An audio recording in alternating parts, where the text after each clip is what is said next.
Now, let me tell you what messes with the mind. As someone who has worked in a psychiatric facility for years and has seen series of patients for so many years, and also in a rehabilitation center, and with the wealth of experience that I've gathered, I've come up with one of the major things that points to what actually messes with our minds as humans. And this could actually lead to all sorts of mental illnesses like schizophrenia, bipolar disorder, even to an extent, drug addiction. This is one of the major things that messes with our mind, and that is the feeling of not doing enough.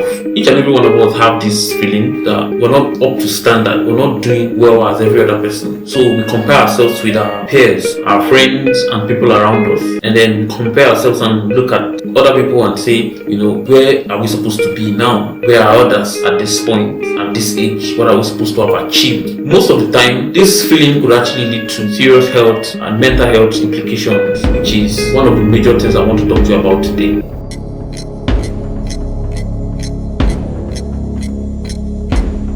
Miles Monroe once said that the wealthiest place is the graveyard, and Les Brown also emphasized on the same topic, stating that one of the wealthiest places on earth is the graveyard, where there are lots of dreams, aspirations, lots of purposes that were not met. So in his view, or in their view of this particular quote, they feel that humans have so many potentials, and a lot of people do not end up using about a minimum percentage of their brain function before they leave the earth. So it's very important that we have this clear understanding that one of the worst regrets that one could actually have is that regret of not achieving what you're supposed to achieve, not having this sense of fulfillment, especially in your sick and dying bed, when you're old and you're frail and you're fragile and you're unable to do anything. So most of us are actually struggling. Most of us are actually putting in the work now that we're younger, because we don't want to feel that sting of regret, that pain that comes on the sick bed when you're dying, and you have this feeling that there are lots of things you're supposed to do, lots of dreams that were met, lots of visions that you didn't achieve, you didn't carry out. So that's the purpose of the struggle that we struggle today and on a daily basis. And also, you can ask yourself, what is the purpose of life? What is really the purpose of life? What's the purpose of our existence? Because first of all, before you are able to actually know what purpose you have to achieve, what dreams, aspirations that you have for yourself, you have to ask yourself, what am I doing in this world? Things don't just happen, which means everything is actually tied to something. Things don't just happen on their own. Things happen as a result of something that has probably happened. You are not just born into this world just to come, live, and then die away. No, that is not the reason for which you were born. Each and every one of us was actually born with a purpose, with a dream, with an aspiration, with a vision given to us to go and ensure that this vision is achieved, this purpose is achieved. That's basically why we're born. And if at the end of the day we don't achieve this purpose, or we feel less of ourselves, we feel that we've not really put in enough work to achieve our goals, we're going to have that sting of regret. We're going to feel that sting of regret on our dying bed. It is something that must happen. Let's look at the shorter scenario for us. Okay? Let's say, for instance, you wake up in the morning and then you list out the list of your activities you want to carry out for that day. Like, you already had your day planned, and you wake up. Then when you wake up, you go to the gym. Then after the gym, you talk to a friend, you phone a friend, and then you also call your mom over the phone. And after that, you make your breakfast, and thereafter you go to work. And at work, you're going to send an email, you're going to respond to some emails, you're going to have a board meeting with your colleagues, and then from there you're going to have a lunch break with maybe a business partner, and then thereafter you're going to tidy up your work and maybe close for the day, and then from there you're going to maybe inspect a project, meet a client, and then from there you're going to seal a deal. These are a list of activities that you want to carry out in a day. Now, oftentimes, when we are not able to carry out these activities, we come back home and we feel a bit, unhappy about it. We feel a bit sick of it. But if we're able to carry out these activities as we've earlier planned, as we scheduled it, you will discover that we end up having a happy day thereafter. When we reflect on our day, we're happy. There's this smile that comes with it, that I was able to achieve everything I wanted to achieve. But now let's look at it from another angle. If you put in all your maximum effort to achieving all these goals, all these activities that you listed out, and maybe you couldn't carry out 100% of these activities and you're able to do like 80%, provided you've put in all your best, all your effort, or maybe some unforeseen circumstances happen and maybe the weather was bad and it rained, and because of that you couldn't go out, because of that you couldn't inspect the project you wanted to inspect. Now you would look at yourself and give yourself a pat at your back and be like, yeah, I gave in all my effort, but God knows best. Nature knows best what happened, why I wasn't able to achieve everything, but tomorrow I go again. So there's this feeling that comes with fulfilling everything that you wanted to fulfill. There's this feeling that comes with doing everything that you wanted to do. The same way we feel when we are aged and we are frail and we are fragile and we have loss of strength and energy and all of that. So this is the same way we feel if we look at our life and be like, what were we able to achieve? Do you feel you could have done more? Because if yes, you could have done more and you're not able to do more, then you're going to have that sting of regret. But if you could have done more and you did more, you gave all your effort, you gave all your best.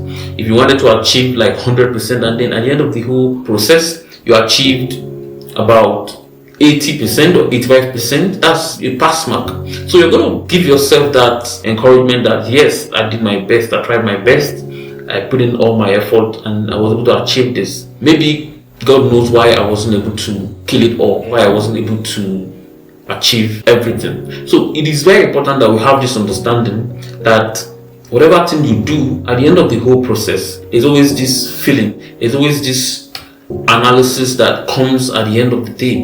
It's more like an introspection. Okay, what did I do wrong? What am I supposed to do? How did I not improve? What were the things I needed to have let go? So it's very important that we have this clear understanding. I was thinking about myself, I was thinking about my life at some point, and I thought about something. I said to myself that I'm going to leave this world empty. I was born into this world with great potentials. I understand my potentials. I know my values, my gifts, my talent, my skills. I'm not going to leave this world without exhausting all of them. All the things I need to do, all the things I need to say, places I need to go, all the friends I need to meet, all the partnership I need to create, all the people I need to meet, all the impact I'm going to make, all the people I'm going to help, all the songs I'm going to sing, all the speeches I'm going to give, all the experience I'm supposed to experience. I'm not going to leave this world without doing all of these things.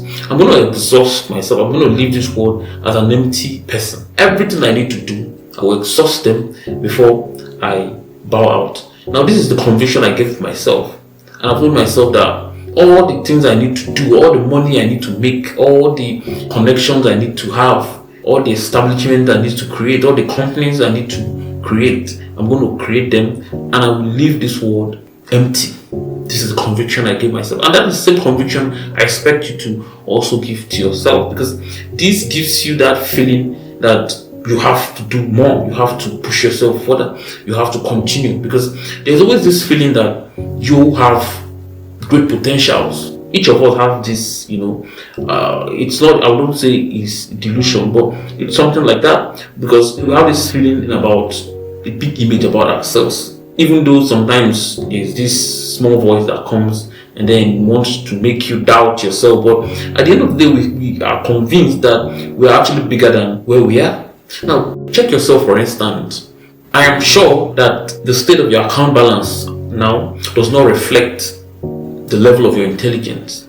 I'm sure that the state of your finance does not reflect the state of your skills, of your hard work. So, you always have this feeling that you could be more. And truly, you could be more. That is the truth. Because the purpose of life, like I said initially, is enterprise. To see how far you can go. To see what you could do, the people you could meet, to see the adventures, the experiences you could have, to see the friends you could make, to see the companies you could build, to see the people you could help. A lot of people are tied up to you. A lot of destinies are tied up to you as an individual. So if you just become selfish and then you're not willing to spread your wings, at the end of the day, you're going to die without having that sense of fulfillment. You're going to leave this world with that sting of regret, feeling guilt, feeling negative about your life. Most of the people that have left this world happy are people that have actually fulfilled their calling, their purpose, that have actually exhausted themselves. And it is very important that we have this clear understanding that you are not just born into this world just for the sake of coming and living. You must make an impact. What makes people remember you is actually the impact you've made. It's actually the number of people you've met, the number of people you've changed their life, the number of people that can look up to you and say, I could remember this person. The day I met this particular person, my life changed. And understand something, that it must not necessarily be from the point of helping somebody financially. You could give somebody a counsel that will help change the person's narrative. You could give somebody a counsel that could help change the person's personality. So it is very important that you have this clear understanding that you have to do more. Each and every one of us were born with talent, we were born with purpose, we were born with vision, and it is left for us to try as much as possible to achieve these goals and this purpose and this vision. Are you going to be one of those people that will carry their untapped knowledge, untapped talent, and untapped skill to their grave? Are you going to be so selfish to the point that you're going to live through life without making an impact? You're just going to be stingy, just like the parable of the talent. The third servant that went and buried his talent instead of using it for enterprise, instead of taking advantage of it and using it to its fullest. So at the end of the whole process, are you going to live with that sting of regret? Can you really bear that sting of regret and live through life without making an impact? So I'm going to leave you with these questions, and you're going to put your comments in the comment section. And this brings us to the end of today's podcast. My name is Williams, and this is the Mindset Algorithm Podcast. So please subscribe to this channel and hit the like button, and don't forget to drop your comments in the comment section. Catch you.